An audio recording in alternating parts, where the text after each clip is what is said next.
Tayo po, mga kapatid, ay dumako na sa ating pag-aaral ng salita ng Panginoon sa Sunday School. At ang ating magiging topic naman po is water baptism as sacrament and as a church institution. Tayo po, mga kapatid, ay dumulog sa Panginoon sa panalangin. Father, Lord, we thank you for your faithfulness. Indeed, Ikaw po, Panginoon, ang nakaupo sa trono. You are mighty to save. And thank you, Lord, because you have proven that by breaking stony hearts and replacing it with hearts of flesh.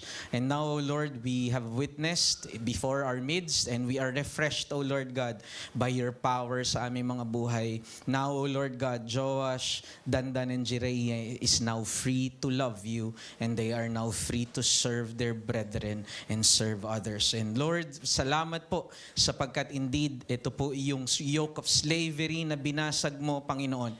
Indeed, until a guilty heart experience love and forgiveness from you, there can never be true freedom. Pero salamat because of the gospel, you have granted and extended it to us. This we pray, samahan niyo po kami sa aming pag-study ng water baptism in the name of our Lord and Savior Jesus Christ. Amen.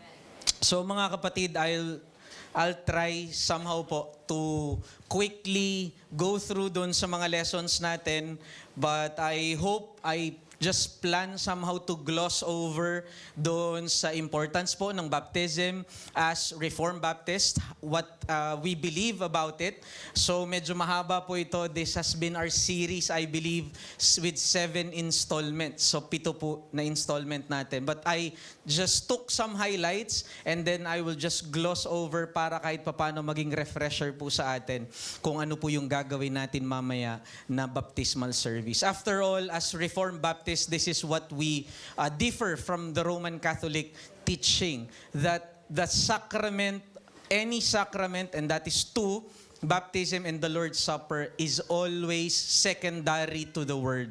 It should never be exercised and done by virtue of the sacrament itself. It's always under and subservient to the truth or to the preaching of God's Word. So ika nga, kung tayo po halimbawa ay bata na nagbabasa ng isang children's book, may nakikita tayong dalawa, yung picture and then yung nakasulat na details. So ganun po yung function ng sacrament. Ika nga doon sa children's book, yung pinaka-sacrament, yun yung illustration, yun yung mga drawing.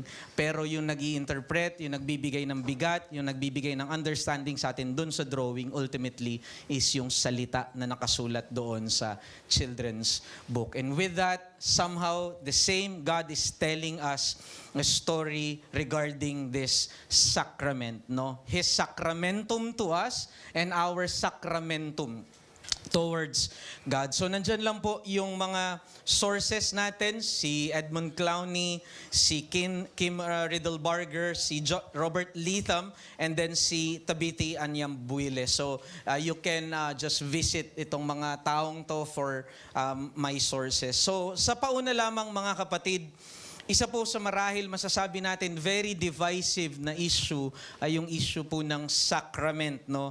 From the Reformers to modern evangelicalism. Si Luther at Calvin nag-divide over sa issue ng Lord's Supper. Nag-agree sila sa lahat, pero doon lang sa Lord's Supper, ano ba talaga, yung body ba talaga ni Christ ay nandoon sa bread and wine o wala? Sabi ni Luther, nandoon talaga, consubstantiation. Sabi ni John Calvin, hindi. And so with that, they divided. Also, yung division between Reformed Baptist and Pedo-Baptist when it comes to the proper communicants ng water baptism. Pwede ba ito sa infant o hindi? Kailangan ito ay credo baptism or pedo baptism. Also, even divisions between evangelicals, between virtual online, no? Virtual na online, virtual Lord's Supper. Pwede bang virtual Lord's Supper o hindi? No, so makikita natin yung differences na ito. Ngunit labas din sa Reformed tradition, may iba-iba ding palagay patungkol sa sacraments, no? Una, yung overemphasis ng mga Roman Catholic, nahuhulog sila sa tinatawag na sacramentalism. At dito nakaangkla na sa mga sacrament yung tinatawag na pagkilos ng Diyos na hiwalay sa salita. ika nga, naririnig natin yung salitang hocus-pocus, nakaugat po kasi yun dun sa sinasabi ng pare noon kapag nagmimisa. Ang sinasabi ng pare is, hoc est corpus meum. Ang sinasabi ng pare, this is my body. And na-interpret yun ng mga tao na pag may magic, ano yung sinasabi ng pare? Hocus focus, kasi hindi naman nila naiintindihan. And because that's the Roman Catholic understanding na by virtue of the sacrament itself, yun na yun. No? Basta umaten ka, nakatanggap ka, nakakain ka ng osya, nakainom ka ng dun sa kopa, yun na mismo kahit hindi mo naiintindihan yun without understanding and without exercise of the faith. Other minimize the sacrament. So yun yung overemphasis. Other minimize the sacrament, katulad ng mga typical evangelical na mere remembrance lang. Pag naglo-Lord's Supper tayo, there's nothing that really happens. It's just a ritual. It's a dead ritual o remembrance lang o parang inalala lang natin yung mga namatay. So, katulad si Christ, inalala lang natin siya nung nag-Lord Supper tayo. And this is also influenced by anti-ritualism. No? So, anything that is somehow in connection with Roman Catholic, somehow, kasi nilalayuan nila yung Lord's Supper o yung Mass, ang gagawin nila ngayon, aalisin na nila totally yung sacrament. So sa kabila man ng iba't ibang palagay at mga hindi tamang katuruan ng patungkol sa sakramento, nananatili pa din itong mahalagang mandato na dapat isagawa ng iglesia para sa kapurihan ni Kristo at sa ikabubuti ng church. And that is why we will try to study ano po ba yung halaga ng sacrament, bakit mahalaga ito, ito po ba ay Roman Catholic, ito po ba ay dapat iwasan natin bilang mga Reformed Baptist o bilang mga Protestant, or ito po ay mahalaga para sa atin. And our position is the sacrament is important. We must avoid yung overemphasis ng Roman Catholic Church na by virtue of the sacrament itself, without faith, ay bibigay ito ng pagpapala at lakas, but we must also deny yung minimization ng mga evangelicals to the point na dinideny na meron talagang real presence si Kristo every time na ating ginagawa faithfully yung sacrament. So first, yung outline lamang natin, we will define and identify the sacraments. Next, we will relate the sacrament to the Word, and then next, we will see kung paano nag-ooperate yung water baptism as one of the two sacraments that God has given us in Christ. So historically, ano po ba, by definition, yung ibig sabihin ng sacrament? Galing po ito doon sa idea ng sacramentum. So, ginamit ito sa dalawa, sa judicial and then sa military. So, halimbawa po, may dalawang party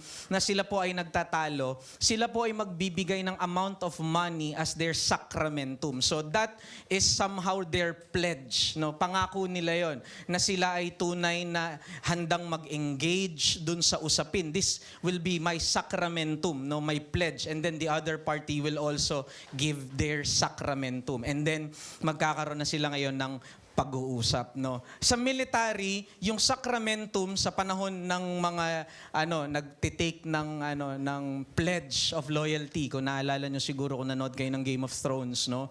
May mga doon, may mga nagbibigay ng kanilang pledge doon sa king, 'di ba? So, my liege or my lord. So, ang tawag doon pag yuyuko sila doon sa king, ang tawag doon, that is their sacramentum, their pledge of loyalty, their pledge of allegiance, no? Doon sa king na kanilang paglilingkuran. Na hindi lang sila ang susunod doon sa king, kundi yung buong lipi nila ay maglilingkod doon sa hari na yon na bagong in-install, no? So, from the family of this and that, 'di ba? Isa-isa yon. So, that is called a sacramentum. Now, paano ito in-relate doon sa scripture na understanding natin ng sacrament? Well, ang may kasalanan nito ay si Jerome, no? Kasi tinranslate niya yung word na mystery, the mystery of Christ, the mystery of faith, at kinabit niya ito sa word na sacramentum, no? Kasi sa isip ni Jerome, hindi natin siya masisisi, no, nung tinranslate niya sa Latin yung Greek saka yung Hebrew manuscript, tinranslate niya sa Latin kasi ang understanding ni Jerome sa word na sacramentum is it somehow makes tangible something that is intangible. Halimbawa, yung willingness nung dalawang party na mag-usap at hindi sila lalayo at hindi sila tatakbo sa usapan. Hindi naman nakikita yun ng judge. So, what is the tangible or outward expression of something that is unseen, yung willingness nila na mag-usap? That's the sacramentum. Yun yung understanding ni Jerome, ganun nila naiintindihan yung word na yun. Also, yung faithfulness ng isang lord over dun sa king, hindi rin nila nakikita yon. Pero ano yung nagiging expression nun? Luluhod sila and then they will take an oath. And so, ganun din nakita ni Jerome yung word na sacramentum. Kaya yung mystery therefore that is speaking about the grace of Christ, that is speaking about our justification, yung mystery that speaks about forgiveness of sin, the mystery that speaks about atonement, nakita niya na ultimately ay binubuod sa dalawang sacrament. At ano yun? Baptism and Lord's Supper. Because at the end of the day, lahat nung ginawa ni Christ sa cross, nakikita natin saan? Sa understanding ni Jerome, sa bautismo at sa Lord's Supper. Therefore, yung mystery of Christ, yung word na mysterion, ay tinranslate automatically ni Jerome sa word na sacramentum. Dahil ang mga simbolo ay may kakayanang ipakilala ang misteryo o kahulugan ng gospel at nagbibigay partisipasyon ito sa ebanghelyo, kinuha ni Jerome ang kalayaang isalin ang Greek word na mysterion sa salitang Latin na sacramentum. Therefore, sacraments came to be understood as a thing set apart, as sacred, like the Lord's Supper and baptism, because it symbolizes or represents the gospel, that sacred thing. And so kaya pag tinignan nyo sa original na etymology ng salitang sacrament, it means a pledge of loyalty or an oath or a promise. Because that promise of faithfulness is something intangible, hindi nakikita, pero you make it tangible so that pledge of loyalty has something na nakikita, nahahawakan. Something that you can hold, you see, you taste, and you smell marahil. Now, hindi na nakapagtataka as theological definition pagdating sa mga forefathers natin like St. Augustine, John Calvin sa Heidelberg Catechism, even recently kay Louis Berkhof. This is how they define. So, tignan natin yung theological definition ngayon ng sacrament as theology progresses. Kay St. Augustine, sabi niya, yung sacrament, it is a visible sign of a sacred thing. A visible form of an invisible grace. Diba? So, it's a sacramentum. Something unseen becomes seen. It has a tangible expression. John Calvin, napakaganda sinabi niya, an outward sign by which the Lord seals on our consciences the promises of His goodwill towards us in order to sustain the weakness of our faith, and we in turn assess our piety or our loyalty to Him in the presence of the Lord and His angels and before men. So dito kay Calvin, somehow nagsimula yung tinatawag na dual sacramentum o dual promise. No? Ang sinasabi ni Calvin dito, yung mga sacraments sa church becomes the promise of God to the sinner, but at the same time, nagiging sacramentum din siya o promise din siya ng sinner towards God. And that is why baptism and even the Lord's Supper is something that is public because it involves promises. It involves covenants. It involves oath. At makikita natin dito na parang ito yung pictures sa kasal, hindi ba? Parang tayo, yung binabaptize ay kinakasal sa Panginoong Jesus. Na kung saan habang binabautismohan yung isang tao, binabautismohan siya sa pangalan nino. sa pangalan ng Ama at ng Anak at ng Espiritu Santo, sapagkat ibinibigay ng Diyos ang kanyang sarili sa lahat ng binibigyan niya ng kanyang pangalan. And so when God gives His name to that person being baptized, He is giving Himself to that person fully and promising na gagawin niya lahat yung nang nasa kanyang kapangyarihan to make sure na lahat ng promises niya ay magiging totoo doon sa binabaptize. And at the same time, that sinner responds to God, to the triune God, that He also promises to the public that He will be loyal to Him, that He will follow Him to the end and even to death, the King that saved him and that gave His life for him. So it's a dual pledge. Hindi ba yan din yung dahilan kung bakit sinabi ng Heidelberg Catechism, question and answer 66, sacraments are holy signs for us to see. And somehow dito na natin nakikita yung word na naririnig natin lagi, that sacraments are signs and seal. Diba? Kaya pala sign and seal. Because a sign is, halimbawa, yung signage, di ba? Ng, halimbawa, yung street natin dito, Inda Maria. So, yung signage, hindi yun mismo yung street. Kapag kinuha ko yung signage na yun at nilipat ko yun sa kabila, mawawala na ng saysay yung signage na yun. Kunyari, ito ay Inda Maria, kinuha ko yun at nilipat ko yun dun sa may orange. May silbi pa yung sign na yun, wala na. Because at the end of the day, yung sign na yun ay tumuturo siya doon sa tunay na essence, doon sa mismong street. And at the same time, ganun din yung sinasabi ng Heidelberg Catechism, yung baptism at Lord's Supper, it is only effective and it is only powerful kapag ito ay nagiging consistent doon sa bagay na nire-represent niya inwardly. And that is faith and repentance, and that is the working of God dun sa buhay ng tao. So it is something that we can now see, katulad kay Jiraiya, kay Dandan, at kay Joash mamaya, makikita natin tangibly yung ginawa ng Diyos sa kanilang buhay. Kung paanong tinanggal na ng Diyos yung pusong bato at pinalitan na ito ng pusong laman. They were instituted by God. So another thing, yung sacrament, in-institute mismo ng Panginoon so that by our use of them, He might make us understand more clearly the promise of the gospel, no?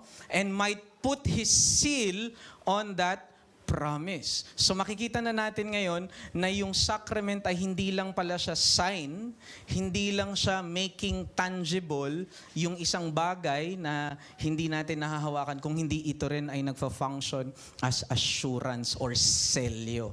It becomes a sign and a seal. And that gives question sa Roman Catholic understanding, no? Nasaan yung isisil doon? And because that it's absent. Asan yung sign doon? Because it's absent, there was no faith. There was no repentance. How can something represent something that is absent? And how can you seal something that is non-existent? No? And that is why makikita natin mamaya why faith and repentance precedes the practice or the extension nung tinatawag na sign and seal. No? Kasi tandaan po natin, kapag walang sinisimbolo yung sakramento, baog yun.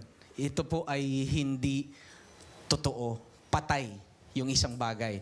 No? Just as the body without the soul is dead, the sacrament without the thing that it represents is also dead. No?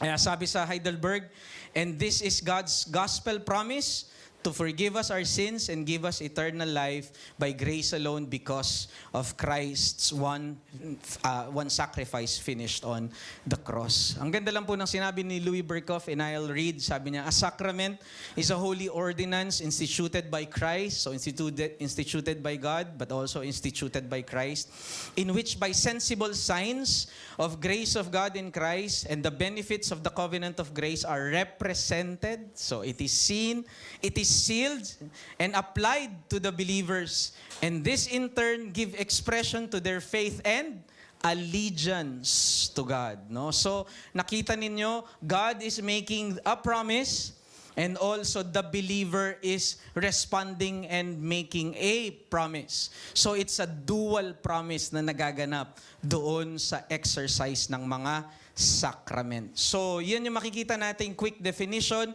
Sacraments are outward sign for seeing, for the senses. It is something that God does to seal yung kanyang promises sa atin and receive by faith. It in turn sustains our faith, and then we in turn express allegiance or our promise to God that we will be loyal to Him and we will improve on our baptism, and then this is something that is directly instituted by God Himself.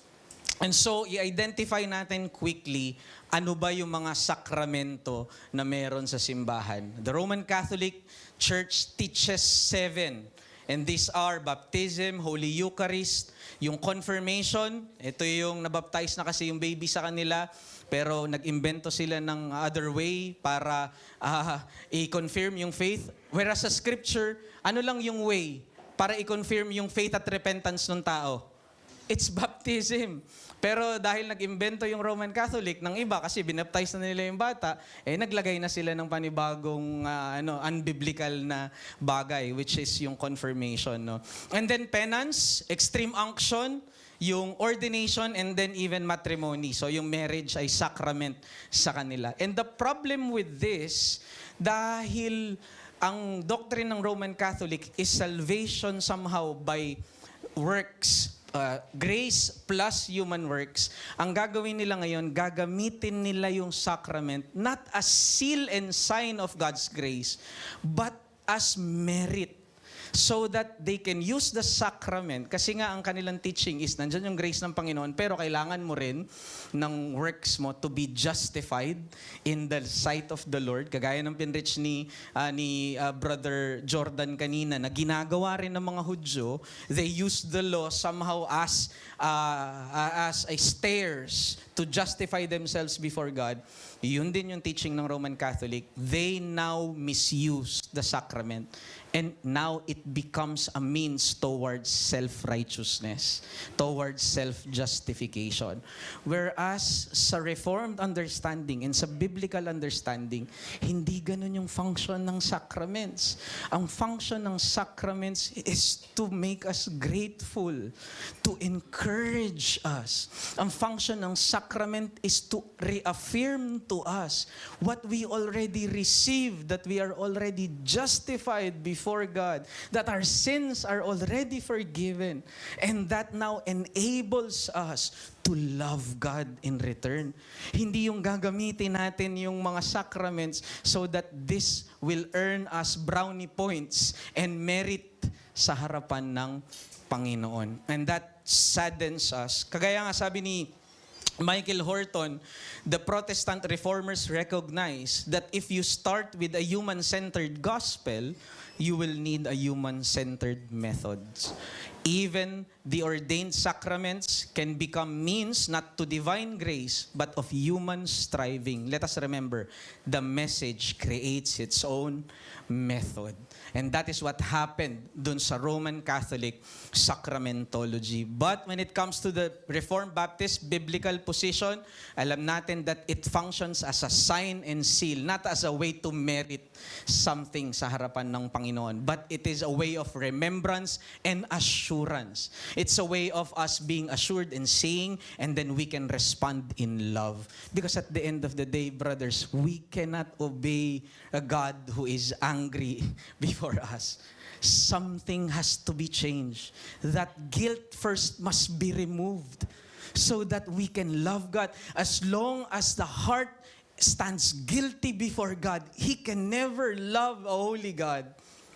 And as long as the heart remains prideful towards others, sapagkat every time nakikita niya yung righteousness ng iba na mas ma-righteous sa kanya, that reminds him of his guilt sa heart niya, he can never serve his neighbor. But until that guilt is removed, and that is what the gospel does, di ba? According to sa preaching ni Brother Jordan kanina, then the heart is now free from fear and guilt.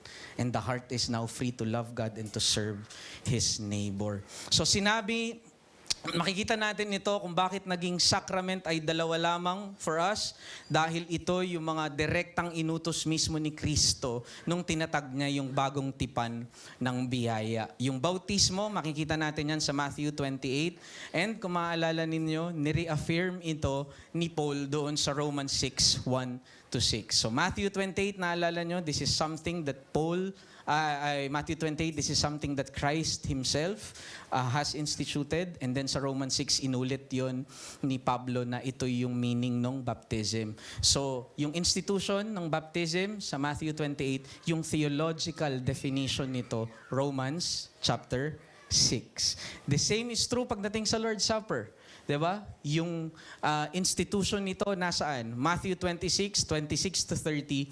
Pero yung theological interpretation nito, saan natin makikita? Sa 1 Corinthians 11:23-26. Kung saan sinabi ni Paul na yung ibig sabihin ng Lord's Supper, kung bakit maraming bread and then pero iisa lang yung bread na kinakain natin pero pinaghahati-hati. Kung bakit, kung totoosin, galing sa iba't ibang ubas yung wine pero pag pinres yun, nagiging iisa. Anong sabi ni Paul doon? Because we who are many, we are one. At ang sinabi din ni Paul doon sa 1 Corinthians 11, this is the reason kung bakit hindi kayo dapat pumunta doon sa mga idolatrous na mga pagan temple. Kasi every time na umiinom kayo ng ubas nila doon at kumakain kayo ng mga meat nila, hindi nyo ba alam na nakikipag-communion kayo sa mga demonyo?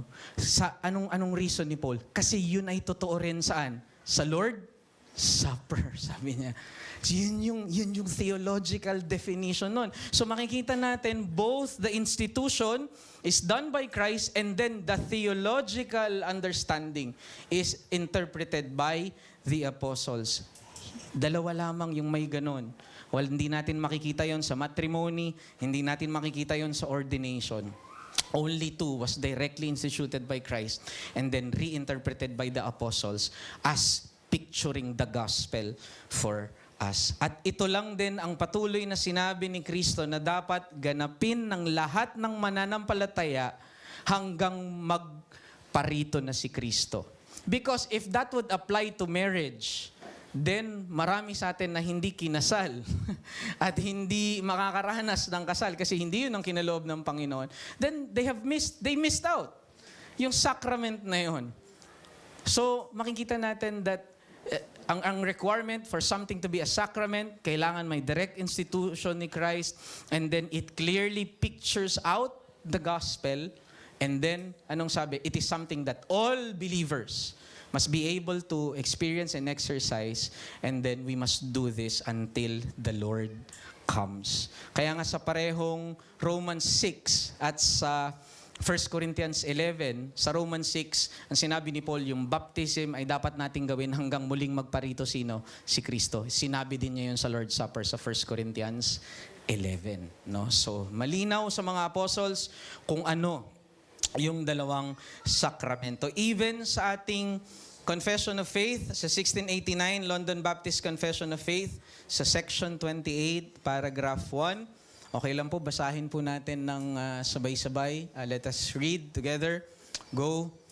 Baptism and the Lord's Supper are ordinances of positive and sovereign institution appointed by the Lord Jesus, the only lawgiver to be continued in His church to the end of the age.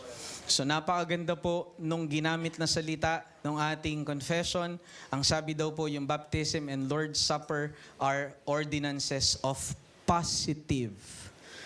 Ano pong ibig sabihin doon? Nagmamat po ba yung mga ano natin, yung ating mga forefathers? Bakit po ginamit yung word na positive institution? Alam niyo po, sa panahon ng mga kings, kapag magpapalit ng ikangay administration, para i-assert yung authority ng bagong king, meron silang mga gagawing mga positive laws na tinatawag. Yung mga positive laws na yon, mga minsan arbitrary na law, minsan di mo magets, bakit kailangan yun? Bakit yun yung in-institute? Well, it's because there is a new king that was now installed. And every time we observe that somehow, that positive law, something that is now added, it reminds us, ito na yung king ngayon. Kasi sa kanya galing itong law na ito. At kaya ginamit ng ating mga forebears yung salitang, yung baptism and Lord's Supper is a positive ordinance because it is somehow distinguished with the moral law. Different siya ngayon sa moral law. Because the moral law is something that is trans-covenantal. Ibig sabihin sa lahat ng covenant, nandoon yung moral law kay Adan sa Covenant of Works, kay Moises sa Old Covenant, at even sa New Covenant, nandoon yung moral law. Pero baptism and Lord's Supper is something of positive, unique institution that we can only find in the New Covenant, in the Covenant of Grace. Ibig sabihin, when we begin to observe, when we obey the positive law, we do not just see God as creator. We do not just look at Christ as our creator and God. When we observe and obey Christ using the positive law, we accept Him, we recognize Him as King. And that is different, brothers. Ganun yung ginagawa ngayon nung mga susunod sa bautismo. They are no longer just recognizing Christ as their creator. But because baptism, hindi lang nila, yes, susundin nila yung moral law, totoo yun, to love God and to love their neighbor, gagawin nila yun. But as they now obey yung positive ordinances ng baptism at Lord's Supper, and excited ako na mag-Lord's Supper mamaya kasama yung mga newly na ibabaptize, they now recognize and obey Christ, no longer just as Creator and God, but as their King. And that is something na napakaganda na ma-appreciate, di ba natin, as we observe the Lord's Supper. Because at the end of the day, ang sinisigaw ng mga reformers, ang sinisigaw ng mga forebears natin, that in the new covenant, in the new creation, there is one lawgiver only. And that is whom? It is King Jesus Christ. He is both King and Judge of all things. Kaya yung mga reformers, anong ginawa po nila? Nirecover po nila yung sacrament. Binawasan nila. Kasi at the end of the day, kinilala nila na hindi yung church, hindi yung pope, hindi kung sinong tao lang ang pwedeng maglagay ng mga at mag-utos sa bayan ng Diyos kung ano yung dapat nilang gawin. It is only Christ as King, as lawgiver. Siya lang ang pwedeng maglagay nito. Kaya nga, nasabi ko na yung ugnayan nito sa salita. And that is why when we practice the Lord's Supper and even yung baptism, hindi natin to ipinapractice o ginagawa ng hiwalay sa salita ng Panginoon. At the end of the day, magiging bare sign or magiging empty symbol yung baptism at Lord's Supper o yung sacrament kapag hiniwalay natin ito sa salita. Sa mga reformers, what makes effective the sacrament? It is the Word. Because we partake of the sacrament not through the organ of the skin. We partake of the sacrament not through the organ of the mouth, but we partake of the sacrament through the organ of faith. And that is why without understanding, without the preached word, the sacraments becomes a dead ritual. Nagiging patay siya para siyang katawang walang kaluluwa because we partake, we use the sacraments. The sacraments also nourishes us through the organ of the faith and through understanding. And sana mamaya ito yung gawin natin lagi every time din nag-Lord's Supper tayo at kung tayo dadaan sa baptism, what is required of the Lord's Supper is a mindful partaking. Kailangan mindful tayo. Nandun yung isip natin engaged. Otherwise, kapag nagpartake tayo ng sacrament at walang pananampalataya, then it becomes of no benefit sa atin. Because we receive yung blessing na yon through the organ of faith. So mahalagang mga aral lamang mga kapatid, isanayin natin ang isip na sa tuwing gagamitin ng mga sakramento, ay balikan ang mga katotohanang sinisimbolo nito. Ang damdamin at pananampalataya ay pinupukaw o pinalalakas ng sakramento dahil sa katotohanang mula sa word o salita. And so we must avoid yung tinatawag na bare use of the sacraments, no? And also, hindi po magic ang mga sacraments, kaya't huwag tayong mahulog sa sacramentalism. Hindi po magic yan na pag nagawa na natin, okay na yun. No. We are reminded of scriptures of a mindful partaking always. No. Para hindi tayo mahulog sa sacramentalism. And second, magkaroon po tayo ng malalim na appreciation sa recovery ng mga reformers. Sa special na estado ng baptism at Lord's Supper as the only two sacrament for the church. Pagkilala ito sa autoridad ni Kristo na tanging lawgiver. Siya lang ang may karapatang maglagay ng positive law sa New Covenant. Walang ibang may karapatan na maglagay ng positive law kasi hindi sila yung king. Not the church, not the pope, not anyone. No? Pangatlo, alalahanin din na ang mga sakramento ay pangako ng pagsunod at katapatan natin kay Kristo bilang ating hari at Panginoon. Kung paanong tapat siya sa pagliligtas at pagsustina sa atin, tayo din ay dapat maging tapat sa pagsunod sa ating Panginoon. So, brothers, lastly lamang as we end, ano naman po yung operation o yung ginagawa ng sacrament ng baptism sa atin as it is applied sa mga susunod sa tubig ng bautismo mamaya. Mga kapatid, tandaan po natin na ang Diyos natin ay Diyos hindi lamang na lumikha ng physical realm, kung hindi siya din ang Diyos na lumikha ng spiritual realm. And as God who created both the physical and the spiritual, He uses the physical to communicate spiritual truth. Tandaan natin, ang religion ng Christianity is not a Gnostic religion. Ang niligtas po ng Diyos sa atin ay both spiritual and physical, and that is why there is resurrection. Nung si Jesus Christ po ay namatay at siya po'y muling nabuhay at nagtagumpay siya, He was resurrected with a physical body. And until now, yung beatific vision, inaasahan natin, hindi natin pwedeng maganap yon ng wala ring physical na pagtingin sa katawan ni Kristo. Therefore, sa ganitong pamamaraan, ang Diyos din natin ay gumamit ng mga material na bagay upang itawid ang kanyang mga spiritual na biyaya.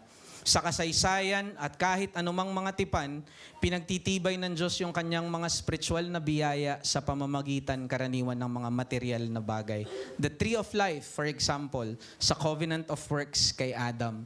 Paano ipinagtibay ng Diyos na kayo ay tatanggalan na ng hindi kayo na-confirm sa inyo palang katuwiran. Sila ay pinalayas doon sa garden at winidhold sa kanila yung tree of life. Sa Revelation, yung mga tao na nagtagumpay dahil sa kanilang pananampalataya at dahil sa Trinidad na Diyos na nag-sustain sa kanila, according sa Revelation 22, 1 and 2 hanggang 19, they will be granted the right to eat of the tree of life. And so, ibig sabihin, ang Diyos ay gumagamit ng mga material na mga bagay to communicate yung mga spiritual blessings sa atin. Another example, yung promise ng Panginoon na hindi niya gugunawin yung mundo, He used the rainbow as a physical confirmation, as a tangible thing that we can hold on to. So sa covenant of works kay Adam, the tree of life.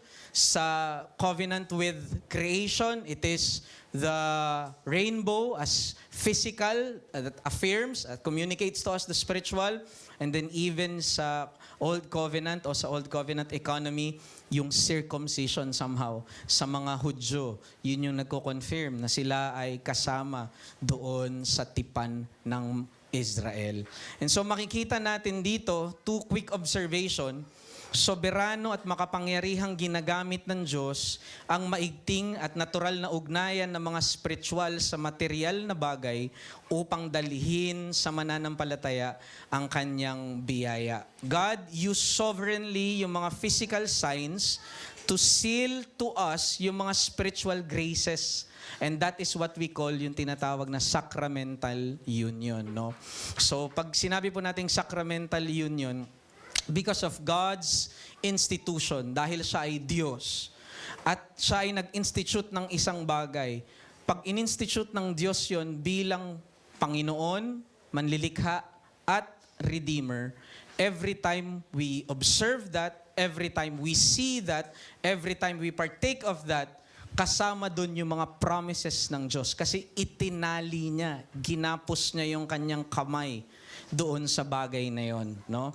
So halimbawa, therefore sa baptism at doon sa Lord's Supper, every time na ino-observe natin ito with faith, tinali ng Diyos. Merong sacramental union, yung mga promises at yung kapangyarihan ng Diyos doon sa bawat ordinance na yon na ating ginaganap. Therefore, masasabi natin na may dalawang instrument that is very important in the sacrament, at ito yung soberanong pagtatakda ng Diyos, His sovereign institution, and then the faith that receives the promise. No? So dalawa yung mahalagang component pagdating sa proper exercise ng sacrament. That is the sovereign institution, the promise of God behind, and also the faith of the person that receives. Bakit po mahalaga yon? Because at the end of the day, ang Diyos ang nagbigay ng pananampalataya. It is God who also granted that faith doon sa tao. Faith requires God's power dahil ang Diyos din ang nagkaloob ng totoong pananampalataya. Siya din ang soberanong nagtakda ng material na marka upang ipagtibay ang kaligtasan sa mananampalataya. Kaya ang sabi ng Panginoon, sa bawat operasyon ng bautismo na may genuine faith, hindi natin mahihiwalay yung makapangyarihang pagkilos ng Diyos sa mananampalataya at sa iglesia. No wonder in Matthew 28, Christ said, I am with you. And then, anong sabi sa Acts 19, 1-6? As they were baptized because they had faith, the Holy Spirit came upon them. And what's the point? Therefore, asahan ng makapangyarihan at tipang pagkilos ng Trinidad na Diyos sa bawat bautismong may tunay na pananampalataya. And so there are two things that we can assess or that we can proclaim or that we can bank on pagdating sa baptism na mayroon tunay at genuine faith. Kasi yung faith din naman galing sa Diyos. So sovereignly, siya rin ang nagkaloob ng faith na yon. And then siya rin ang nagbigay ng sacrament. And so behind the sacrament is God's promise also. We can bank on two things. First, that God will improve our baptism. God will improve on our baptism. Lahat nung pinangako ng Diyos dun sa bautismo natin, dahil siya yung soberanong nag-institute nun, tsak yun, tutuparin niya yun. He will pour out yung sanctifying grace. He will pour out yung grace niya even in our suffering.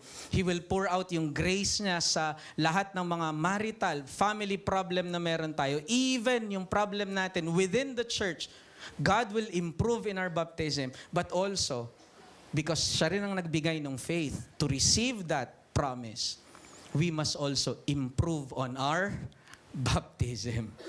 Tayo din ay kailangang pagtrabahuhan natin at mag-improve tayo sa ating bautismo dahil tandaan po natin, it is also our sacramentum. It is also our promise to God because He is faithful. And He indeed saved us from our sins.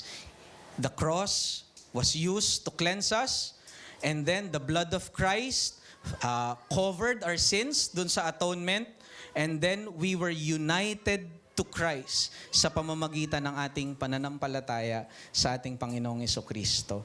And so every time po nababasa natin, di ba yung Romans 28:29-30, that nothing can ever separate us from the love of God in Christ Jesus. No height, nor depth, no things in the past, nor things in the future, no nakedness, no sword, no principalities, no nothing can ever separate us from the love of God. I think Paul has in mind baptism and Lord Supper. Because every time na ini-exercise natin yon, Paul is thinking, alam niya, na yung mga promises na yon ay na-affirm, nare-refresh, at nasiselyo sa ating mga puso tuwing tapat nating ginaganap ang mga sakramentong ito. Kaya nga, paalala lang sa dulo, mga kapatid, mahalagang aral, paunlarin at ipagbuti ang ating bautismo ayon sa mga sinisimbolo at siniselyo nito sa atin. Ang katiyakan mula sa tipan ng biyaya ay laging nagdadala sa matapat at may kagalakang paglilingkod. Sabi nga 'di ba sa Romans 12:1, in view of God's mercies, He was the one who granted faith. He was the one who assured us, who died on the cross. Binuhos niya na. In view of that mercies, now let us offer our bodies as living sacrifice. Balikan natin yung baptism natin. Kasi doon nangako tayo, di ba? That I will be a living sacrifice for you. You are now my Lord and my King. I pledge allegiance to you. And so, thank you, Lord, because you are faithful. Help me likewise to be faithful. Kaya nga napakaganda, hindi ho ba? Pagdating sa baptism mamaya, we are refreshed of our baptism. Ito'y sinasariwa sa atin. At mamaya doon sa Lord's Supper natin, nawa ito po ay maging covenantal renewal natin sa Panginoon. Hindi sa Kanya. Kasi hindi naman nag-break ng covenant ang Panginoon eh. Tayo ang nagiging unfaithful.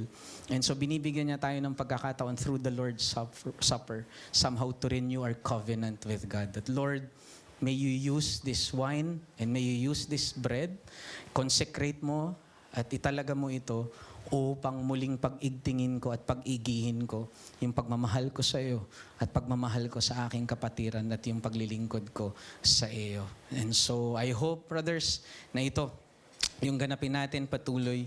May we bank on God, improving on our baptism, and may we also likewise in response, improve on our baptism. At mamaya, samahan po natin yung mga ibabautismo sa kanilang pagtanggap ng pangako ng Trinidad na Diyos at sa kanila ring pangangako sa Trinidad na Diyos na kanilang ngayong paglilingkuran. So brothers, meron po ba kayong quick na question lang? 1 or 2 question or any clarification regarding sa sacrament na pinag-aralan po natin?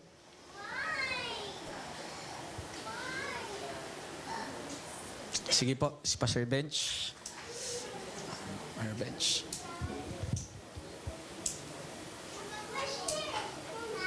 So, kanina nabanggit mo pa yung pag tayo ay nag-exercise ng baptism sa yung Lord's Supper na ma-experience natin yung promises ni God. Kasama ba doon yung healing? Ako po, naniniwala po ako na yung total healing, laban po. Kasi po, kailangan natin makita siya na ang dinulot ng kasalanan ay hindi lamang kamatayan, kundi kasama yung mga karamdaman, di ba? So, tandaan po natin na yung pag-reverse ni Christ nung lahat din po ng ginawa ng kasalanan at bunga ng kasalanan ay mangyayari din. At ito po, hindi lang yung kamatayan natin, kung hindi yung pagpapagaling din sa ating mga karamdaman. Pero ito po ba yung prioridad sa ngayon? Honestly, and makikita natin obviously, what's the priority now is our sins. And so what is being healed sa atin ay yung atin pong conscience, yung atin pong pagiging alipin sa kasalanan. Pero meron po ba tayong mga token na nararanasan ng pagpapagaling ng Panginoon sa ating mga pisikal na karamdaman? Yes. And that is why masasabi natin, maski yung mga paggaling natin, ay hindi ordinaryong paggaling yun. Hindi po natin pwedeng ikumpara yung paggaling ng isang believer sa sakit sa paggaling ng isang unbeliever sa sakit. Kasi yung paggaling ng believer sa sakit, token na yun eh. Galing na yun mismo sa krus ni Kristo. Yun ay patikim na sa kanya ng ultimate na healing na tatanggapin niya kapag niresurrect yung kanyang katawan. Pero sa isang unbeliever, yung paggaling na yun, idadagdag pa yun as curse o sumpa sa kanya sa pagmamalaki. And so I believe even yung paggaling natin, yun po ay konfirmasyon, yun po ay pagpapakita palalo ng gagawing ultimately na healing ng Diyos sa atin through our resurrected body in Christ. Thank you, Pastor. Sige po.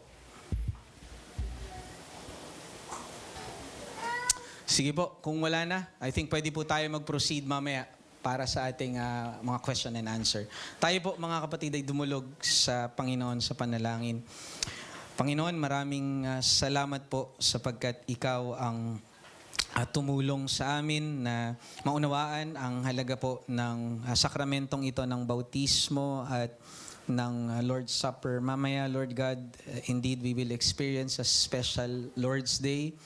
Totoo, Panginoon, that every Lord's Day is different from the Lord's Day before. Pero somehow, Panginoon, now this is, I think, extra special because we will experience two sacraments, O Lord.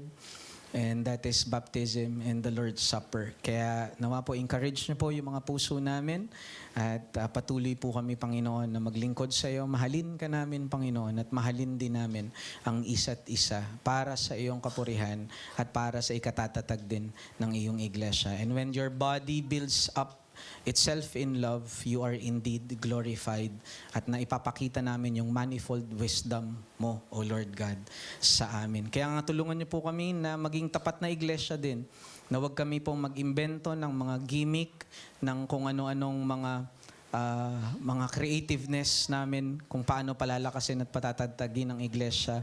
At the end of the day, nakita namin, O Lord God, that what will really grow your church and sustain your church is faithfulness to you, the lawgiver and king. And when we are faithful to you, your covenantal presence is with us through the sacraments. In Jesus' name we pray. Amen.